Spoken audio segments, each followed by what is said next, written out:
listening to Coffee Hour. I'm Andy Bates. I'm Sarah Golseth. It is Thursday, May 9th. Good morning. Good morning.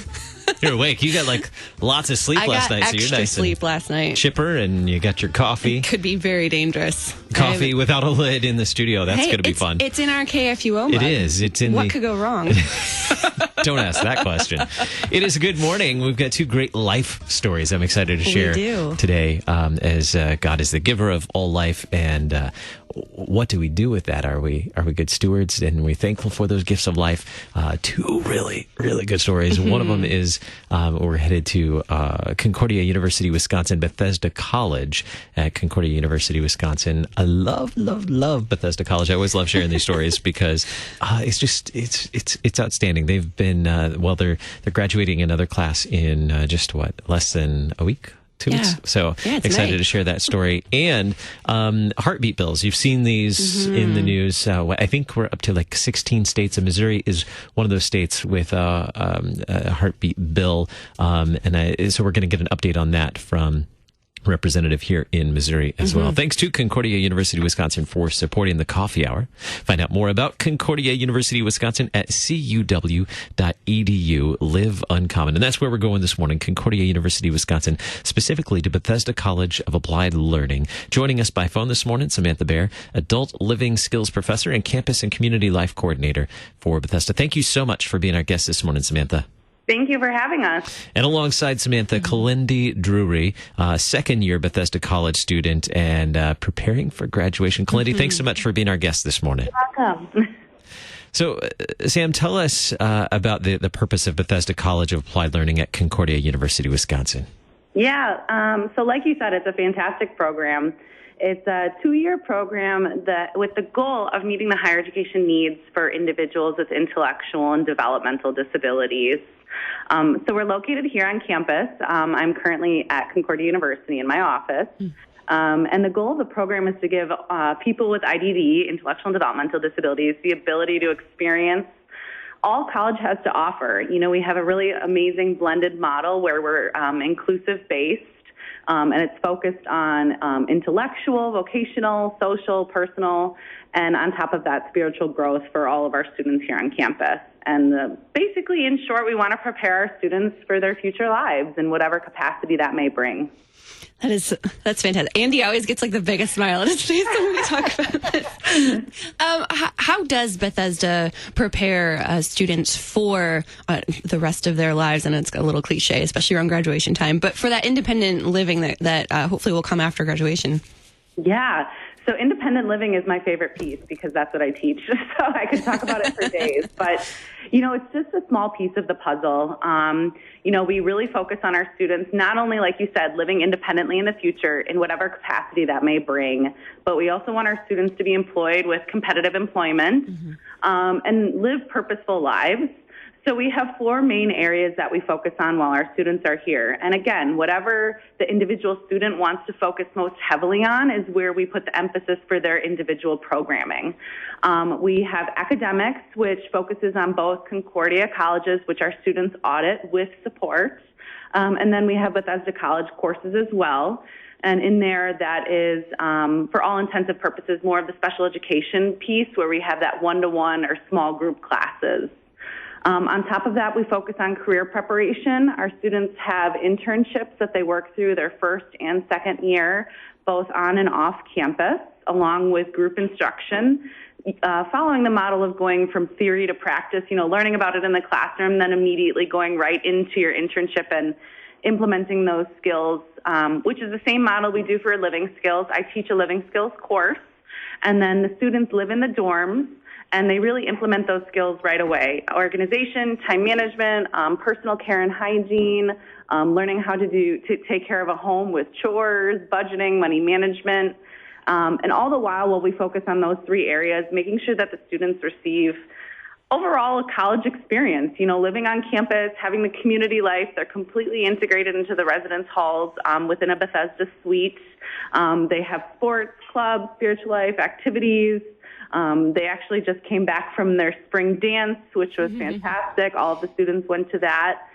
They go to seminars, conferences. So really anything a neurotypical college student would get to experience, our students are doing full force. It sounds so well-rounded, and I'm intrigued by the Bethesda suite. That sounds like, like the penthouse or something. Like you live on the top floor. We're in the Bethesda suite. I want to talk more about the career preparation. I've been following Bethesda College, I think, since it started a few years ago, and just seeing some of the unique places and unique ways that Bethesda College students have, some of the ways that they've been interning and preparing for careers, and then some of the careers that some of the Bethesda College's students have gained upon graduation as well. Yeah, it's fantastic. Our career coordinator, our internship developer, as well as career prep instructor, who actually just walked right into the office, she's fantastic. I cannot say enough great things about her. She takes what the students are looking for individually and really goes on the hunt. Once she gets that career idea in her head, she goes into the community full force. It's like tunnel vision for her. She wants to find the perfect fit for each individual student. So the first year they're on campus with their internships, and it's not necessarily because we want them to be working in the food industry. All the students intern with our Sodexo company here on campus, which again is another inclusive environment. But it's really to find out what strengths and barriers our students have, along with what assets that they have to bring to the community. And then Gail goes into the community after learning about the student and specifically looks for those jobs. And the students all the while are learning how to network and how to become career professionals and really introducing themselves as young professionals. So sometimes Gail finds the jobs, but the students really seal the deal. And we've had a lot of very successful students and internships who've had wonderful experiences that have both transferred to paid employment post-college. It's an awesome thing to see when it's the full process from start to finish. That is really incredible to have that kind of experience and opportunity. And service projects are also a part of this experience. What are some of the service projects that the students are able to participate in?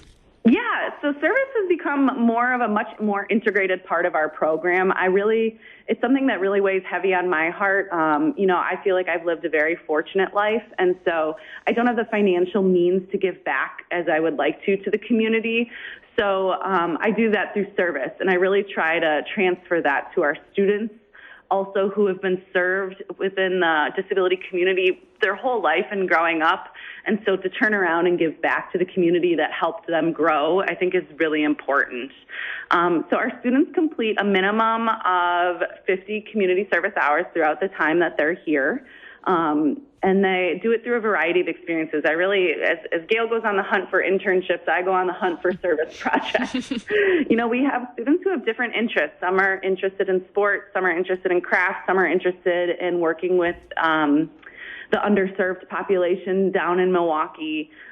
This past winter, our semester in between fall and spring, we linked up with the Hunger Task Force, and we were able to sort a ton of food for that. So really, we try to do a ton of different experiences. We work with Street Life Industries, Freedom Food Industries, Mr. Bob's Under the Bridge. We recently got done a Gems of Hope experience up in the Cedarburg area.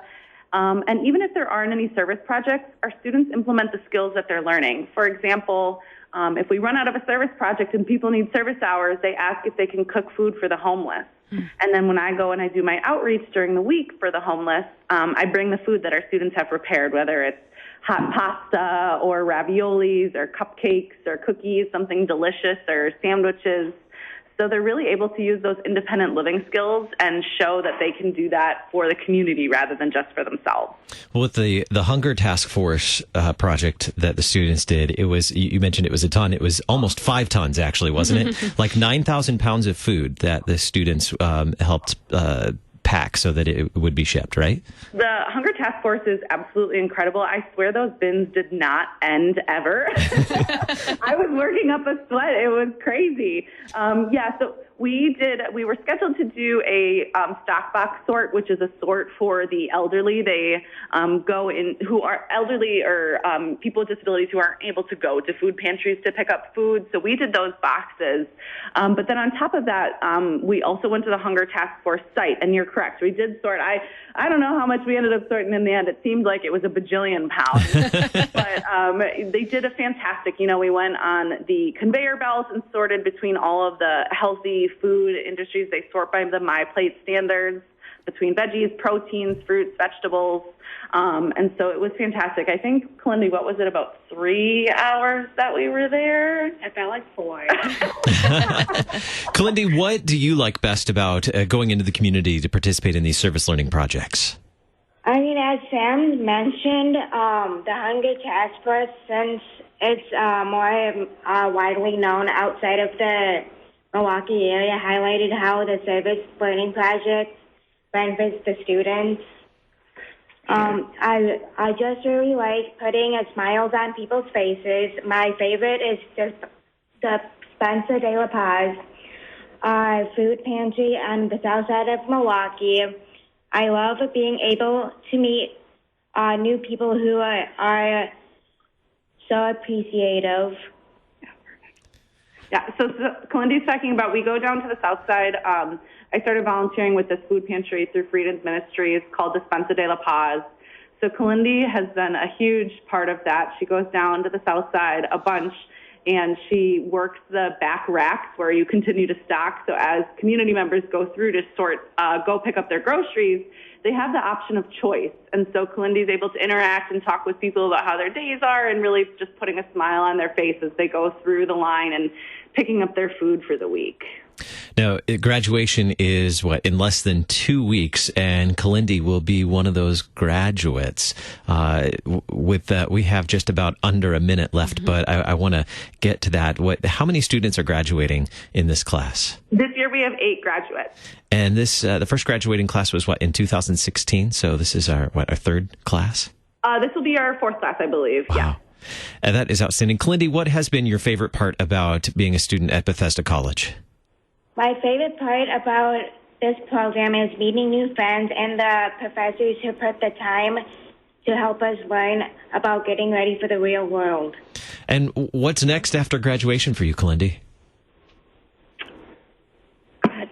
After I graduate, I will be moving into a house that I will be renting from one of my friends, and I will be also continuing working at Metro Market in the bakery department. Outstanding. Well, thank you so much to Sam and Kalindi. Thank you for being our guest and sharing the story of Bethesda College at Concordia University, Wisconsin. It's I just love following it, and we can follow more. We'll share the links in the program notes as well for Bethesda College. Thank you so much for being our guest on the Coffee Hour today. Wonderful. Thank you so much for having us. We hope you guys have a great rainy day. Coming up in just a little bit, we'll learn more about Missouri House Bill 126, a heartbeat bill. You'll listen to the Coffee Hour. I'm Andy Bates. I'm Sarah Golseth.